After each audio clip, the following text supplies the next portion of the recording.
I'm trying to include more probiotics in my diet because probiotics are good gut bacteria that aid in digestion. When food is fermented outside the body, then it makes it easier for the body to absorb food because the starches, proteins, sugars have all been broken down outside and fermented. So your body and gut will thank you for eating probiotics fermented foods. So let us make lacto fermented tomato ketchup, and for this recipe you need 2 tomatoes chopped. You may use more. I am making a small quantity. Then you can use green chili if you want, and 2 to 4 garlic cloves. Now you need a sterilized glass, salt and water. Now we'll add garlic at the bottom, green chili, and then start layering the tomatoes.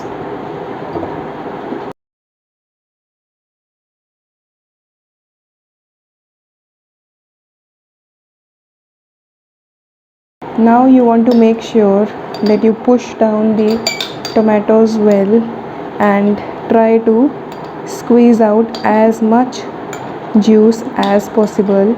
The idea is to push them down so that they remain below the brine. No doubt we'll be adding more water to it so that tomatoes remain under the water.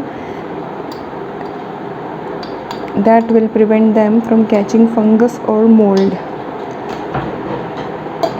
So push them down.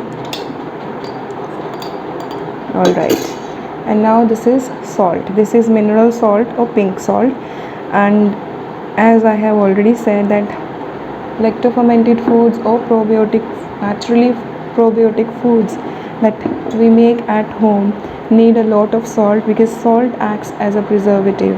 So you need a lot of salt, but the salt does not affect the food that you are trying to ferment. The salt, that means this food will not be salty, but the water will be. We'll be adding water to it now. And you do not need too much of water. You need only that much water that can soak the tomatoes. So you will need, yes, so we need this much amount of water so that tomatoes remain under the brine. Now at this stage you may either put a weight on the tomatoes and then cover the lid, or there is another way. The way that I usually follow is to cover it like this, and then every day you'll need to open the jar, press down the tomatoes. I hope you remember our apple cider vinegar series. We used to press down apples every day.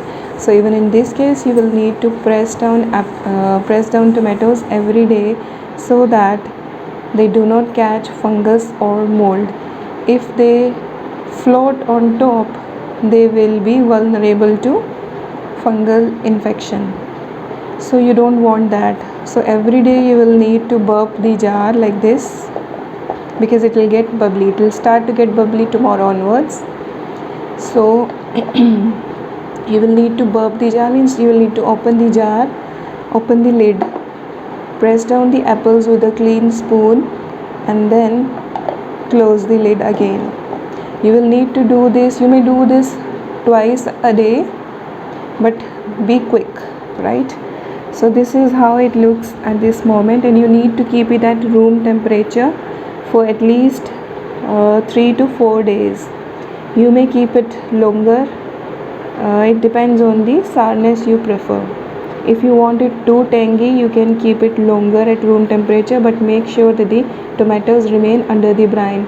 And if you don't have any weight, or if you don't have time to push down the apples every day or burp the jar, you will still need to burp the jar with this method that I'm going to tell you. You can place a big tej patta or bay leaf on top. That will keep the tomatoes under the brine, and then you can pour more water over the tej patta or bay leaf and then cover the lid.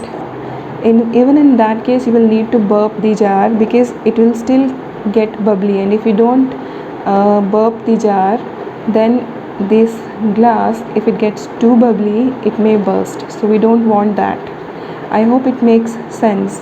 Only to make sure that the tomatoes remain under the brine. Brine is this water, salty water. So that's it. You need to keep it at room temperature for 3 to 4 days or even longer if you want to if you want this tangy. You can do a taste test. If you want it tangy, you can keep it longer at room temperature. Otherwise you don't need to extend the fermentation process. Either ways, if you shift it to the refrigerator, it will continue to ferment at a slow pace. It may start bubbling the next day. We can see these bubbles the second day. That this is the probiotic activated fermenting. This is day 3 and look at the bubbles. Bubbles are all over. But I decided to give it another day. So I fermented it for 3 to 4 days. 4 days in total. But if you want it tangier, you may do a taste test. If you want it tangier, you may ferment it further.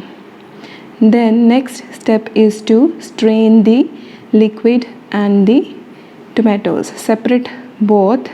Now you might be wondering what to do with this liquid that we are straining.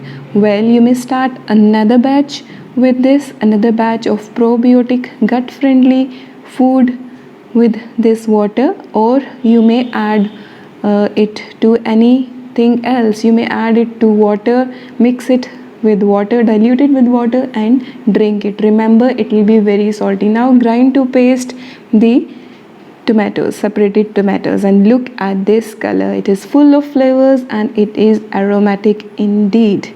Now drain the tomato paste once again. Next step is to add 1 teaspoon of jaggery powder and 1 teaspoon of apple cider vinegar. And I hope you remember we have been making this apple cider vinegar at home, and I have shared the entire series with you. Now half teaspoon of black salt goes in.